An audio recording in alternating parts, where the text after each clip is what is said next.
시장이 굉장히 뜨겁습니다. 코스피, 코스닥 도대체 어디까지 갈까요? 전문가와 함께 투자 전략 세워보도록 하겠습니다. 최석원 전 SK증권 미래전략부분 대표 모셨습니다.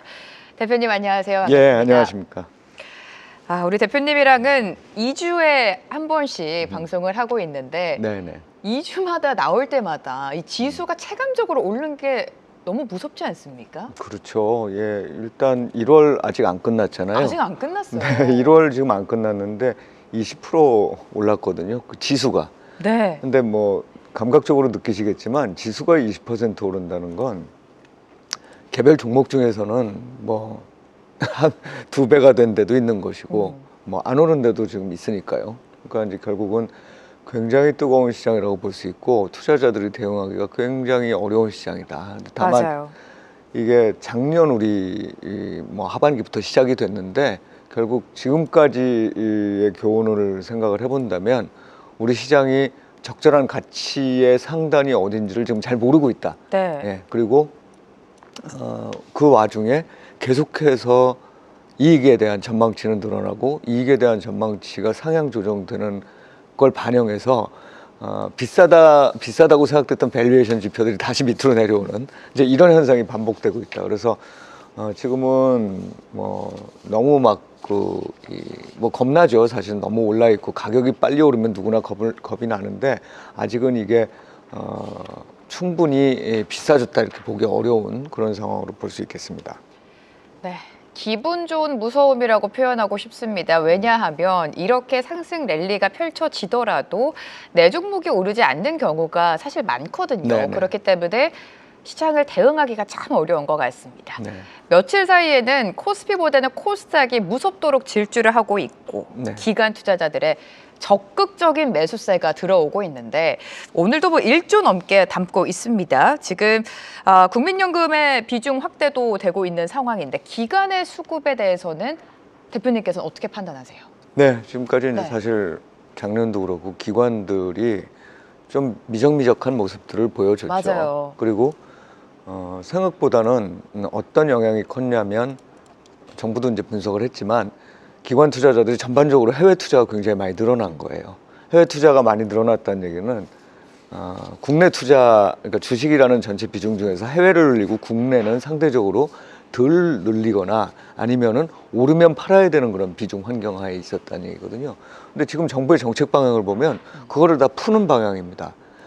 뭐 개별 기업 기관 투자자들한테 그런 어떤 조치를 취할 수는 없지만 적어도 지금 국민연금 같은 경우는 이런 뜻이 잘 반영이 돼서 네.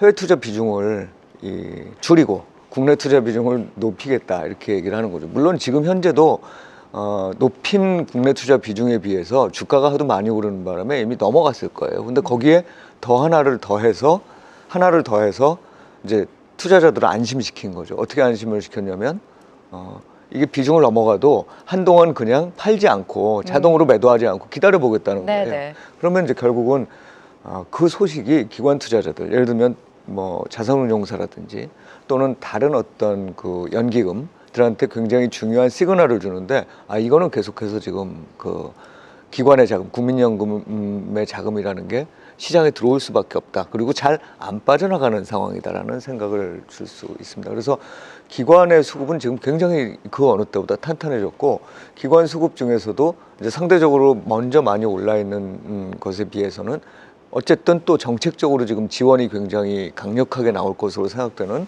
그 코스닥 시장과 관련된 그런 관심들이 이제 늘어나는 거죠. 또 개인적인 차원에서 보면 개인들이 종목을 했다가 굉장히 어려웠거든요. 네. 그죠? 그러다 보니까 최근에 개인들의 ETF 수요들이 많이 맞아요. 늘어나고 네. 있어요.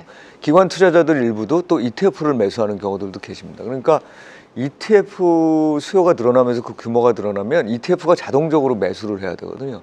이제 그런 어떤 측면에서 봤을 때 전반적인 수급이 코스닥 쪽에 지금 굉장히 우호적으로 작용하고 있다 이렇게 볼 수 있겠습니다. 네, 사실 지난주 금요일에 기관 투자자가 코스닥 시장에서 9천억 원 가까이 1조 가까운 물량을 사들였습니다. 이미 좀 힌트는 나왔다라는 평가가 네, 많았죠. 이번 주 들어서 코스닥이 무섭도록 상승을 하고 있고 개인 투자자가 빠르게 코스닥에 진입을 하고 싶은데 어떤 종목을 고를지 모르기 때문에 지금 ETF라든지 코스닥 150 지수 추종에 많이 들어가고 있는 것 같아요. 이런 이야기 저희가 코스피 지수가 5천 시대가 열렸을 때 천스탁은 도대체 언제 오는 거예요? 이런 이야기 들었는데 네, 이렇게 빠르게 왔고 네. 이 질문은 또 드려야 될 것 같아요. 지금 코스닥 150에 들어가도 되는 겁니까? 예, 제가 보기엔 네. 지금 들어가야죠. 네. 왜냐면 너무 많이 올랐어요. 3일 사이에. 물론 그렇습니다. 네. 근데 제가 말씀을 드렸다시피 지금 이번 시장의 성격이라는 게 우리가 고점에 대한 어떤 가늠을 스스로 하기 굉장히 어려운 못해요. 상황이라는 거죠. 그리고 객관적인 어떤 여건을 보면 코스피 시장에서는 이익의 증가지만 코스닥 시장에서는 지금 얼마까지 기관 투자자들이 사러 들어올 것이냐에 대한 우리가 가늠을 하기가 좀 어렵습니다. 그게 이제 결국은 수급이 막 이제 좋아지기 시작한 시점에는 그것 때문에 오르기 때문에 다시 또 돈이 들어오는 현상까지 이제 추가로 해서 나타나야 되는 부분이 남아 있는 거거든요. 그래서 이제 섣불리 고점이 어느 정도고 지금 너무 빨리 올라갔으니까 이제는 이제 우리가 매매하다 보면 그렇잖아요. 떨어진 다음에 살 거야 이렇게 생각을 하면 못 사고 계속 그런 마인드를 갖고 있다가 나중에 사면은 이게 손해를 보는 기회를 경우가 안 줘요. 요즘에는 시장이. 지는 거죠. 그래서 제가 보기엔 순차적으로 예를 들어서 그런 마음이라면 내가 가지고 있는 돈을 한 5개 정도로 쪼개서 그거를 분할해서 매수하는 거죠. 그 분할이라는 게 또 분할 매수 이렇게 말씀을 드리면 하루에 그냥 다 이거를 뭐 1시, 2시 뭐 이런 그게 식으로 아니죠. 그런 네. 개념이 아니고 예를 들면 좀 길게 보면은 이번 주에 또는 이번 네. 달에 한두 번 이런 정도씩의 이제 페이스로 맞춰 나가면 그걸 일종의 이제 매수 단가의 평탄화라고 볼 수가 있겠죠. 그러면 상승 추세에서 어쨌든 상승 이 전체적인 상승의 상당 부분을 가져올 수 있다 이렇게 볼 수 있겠습니다. 그래서 코스닥도 이제 생각해 보면 지금 시작인 거잖아요. 네. 물론 제가 과거에 그런 얘기를 많이 했었는데 워렌 버핏식 사고방식이나 그런 주식 투자에서 성공하신 분들의 사고방식을 보면 10,000원에 샀다가 그 8,000원으로 내려가면 굉장히 20%나 떨어졌으니까 불안해하잖아요. 불안하죠. 그런데 워렌 버핏이 10,000원에 살 때는 이 사람은 30,000원을 보고 사는 거거든요. 그러니까 결국은 당장은 수익률로 보면 2,000원 떨어져가지고서 매우 막 속이 상한 거지만 이게 진짜 내가 제대로 된 선택을 하고 이건 종목에 관련된 얘기지만 시장 전체로도 이게 상승하고 있는 시장이라고 하면 결국은 단기 조정 그때 사면 정말 제일 좋은 거고 그때가 아니더라도 그걸 평탄화해서 매수하는 거는 전체 추세 시장을 우리가 누리는데 굉장히 도움이 되는 마인드입니다. 네. 그래서 일단 그런 식으로 마인드 세팅을 좀 해야 될 필요가 있는 거예요. 그래서 저도 저희가 이제 작년부터 해가지고 쭉 말씀을 드렸던 게 이게 추세 상승 시장이기 때문에 계속해서 주식 비중은 유지를 하고 있어야 되고 비중 유지해도 오르면은 이게 비중이 높아지거든요. 내 전체 자산 중에서 유지하고 있어야 되고 내리면은 못 사셨던 분은 또 사셔야 되고 이제 이런 식의 전략이 아직도 지금 통용되고 있다. 이게 한도 끝도 없이 갈 거는 아닙니다. 물론. 그런데 그럼요. 말씀드렸듯이 지금 계속 이익이 늘어나고 있는 상황이기 때문에 여기에 대해서는 반대 우리가 생각을 할 수 있겠죠. 이익이 늘어나는 속도가 현저히 떨어지거나 이제 줄어들기 시작할 거는 신호가 나오면 위험한 거겠죠. 근데 지금은 그런 신호가 아직 나타나지 않고 있다 이렇게 보시면 될 것 같아요. 코스피 지수 자체가 4,000대에서 5,000까지 굉장히 빠르게 오지 않았습니까? 왜냐면 네. 아직 1월장이 끝나지도 않았어요. 근데 코스닥 역시 이제 시작이다라는 관점으로 봤을 때 코스닥 150 ETF를 바라보시는 개인 투자자분들은 분할 매수가 대표님 말씀대로 오늘 하루 동안의 분할 매수가 아니라 조금씩 조정이 나왔을 때 큰 그림으로 봤을 때 좀 계속해서 담아보자라는 전략을 세워주셨습니다. 자, 코스닥 지수가 오르려면 당연히 코스닥의 대표 업종들도 나란히 힘을 내줘야 되는데 오늘 2차 전지 잘 가고요. 제약바이오, 반도체 소부장단에서도 좀 의미 있는 상승을 보여주는 종목들이 있습니다. 코스닥 안에서 대표님이 보고 계시는 유망 섹터.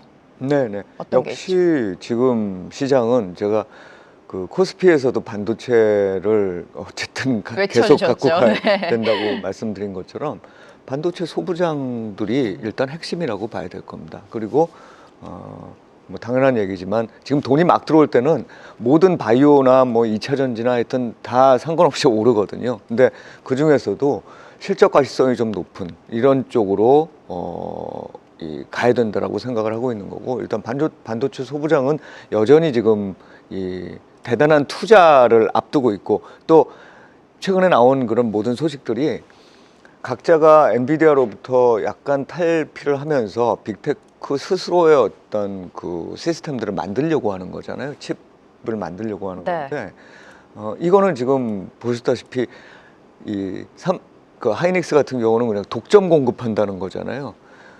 근데 이런 게 하이닉스가 꼭 독점 공급을 하는 게 아니더라도 확산이 된다는 얘기는 전체 이 투자 규모가 늘어난다는 얘기거든요. 그럼 전체 투자 규모가 늘어날 때는 당연히 이 소재 부품 공급 업체들은 이전에 비해서 훨씬 많은 수요에 이제 직면하게 되는 거죠. 그리고 가격을 올릴 수 있는 여지가 생깁니다. 그래서 물량도 늘어나고 마진도 이제 올라가는 형태가 이제 나타날 거다. 그리고 이제 2차 전지 같은 경우는 좀 구분해야 되겠죠. 2차 전지는 전에도 한번 그런 구분을 말씀드렸습니다만 EV 시장은 안 좋아요. 네. 네. 자동차 보니까 생각보다 전기차가 늘어나지 않고 있는 건 아닌데 사람들이 생각했던 것보다 폭발적으로 늘어나고 있지는 않다. 이렇게 정리가 될 수 있고, 그것 때문에 기존에 이걸 배터리를 갖다가 쓰겠다고 했던 데들이 그걸 이제 취소하는 현상까지도 나타나고 있으니, 여기서는 그것보다는 지금 전력 수요가 엄청나게 늘어나는데 전력 수요에 뒷받침될 수 있는 ESS들을 만드는 데들로 좀 집중해야 될 거고, 그 다음에 바이오 중에서는 뭐 늘 그렇지만 실적 가시성이 좀 높은 바이오 쪽으로 가야 되겠죠. 실적 가시성과 이제 기술, 예를 들면 수출 이전 이런 부분들이 좀 가시적으로 보이는 데들로, 이거 직접 제가 종목을 말씀드릴 수는 없지만 그런 쪽으로 집중을 해야 되는 상황이라고 봅니다. 코스닥의 대표적인 업종에 대한 분석 도와주셨습니다.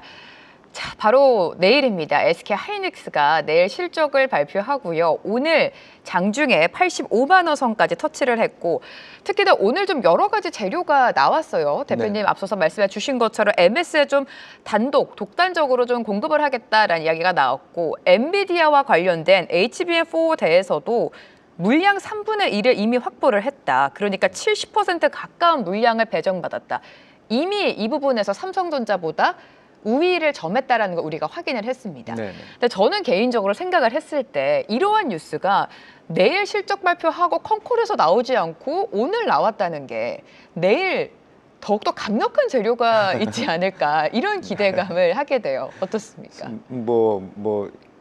무슨 마음으로 지금 접근을 하고 어떤 계신지 말씀인지 아시죠? 네. 이 회사에서 어떤 전략을 쓰고 IR과 관련해서도 어떤 큰 흐름과 전략이 있을 거라고 봅니다만, 뭐 그런 전략을 제가 정확히 뭐 짚어낼 수는 없어도 기본적으로는 얼마 전 최태원 회장께서 말씀하신 부분도 있고, 하이닉스가 지금 직면하고 있는 문제는 공급량을 어떻게 더 늘릴 수 있느냐에 대한 부분일 것 같아요. 그러니까 얼마나 더 만들어낼 수 있는 여력을 키울 수 있느냐의 문제고, 이런 환경에 지금 처해 있다는 거는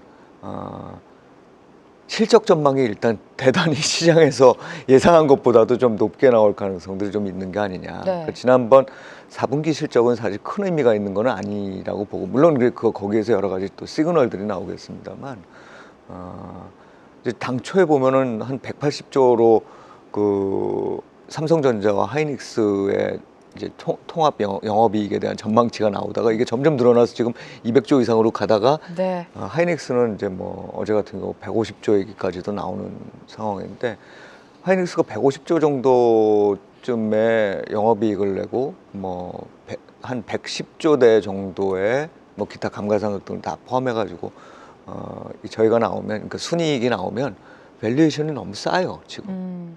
지금 500조 좀 넘어서 600조 정도 되겠네요. 이제 그 정도의 지금 시가총액은 글로벌 피어 대비해서는 굉장히 싼 상황입니다. 그래서 뭐 하이닉스 입장으로 보면 그런 어떤 실적 전망치만 내가 확실하게 달성시킬 수 있다는 확신을 주는 어떤 그런 가이던스를 주면 주가가 크게 흔들리지 않은 채 뭐 설사 약간 밋밋하더라도 다시 오를 수 있다는 어떤 믿음이 있지 않을까, 그렇게 생각을 합니다.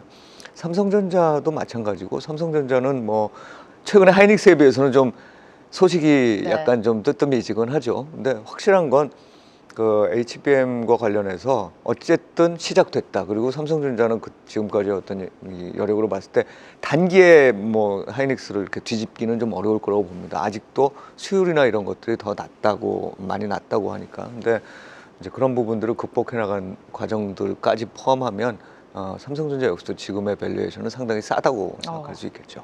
네. 네, SK 하이닉스의 실적 그리고 내일은 삼성전자 확정 실적까지 발표가 됩니다. 만약에 주가가 조정이 나오면 오히려 매수 기회로 삼아보자라는 전략 네. 말씀이신 것 같습니다.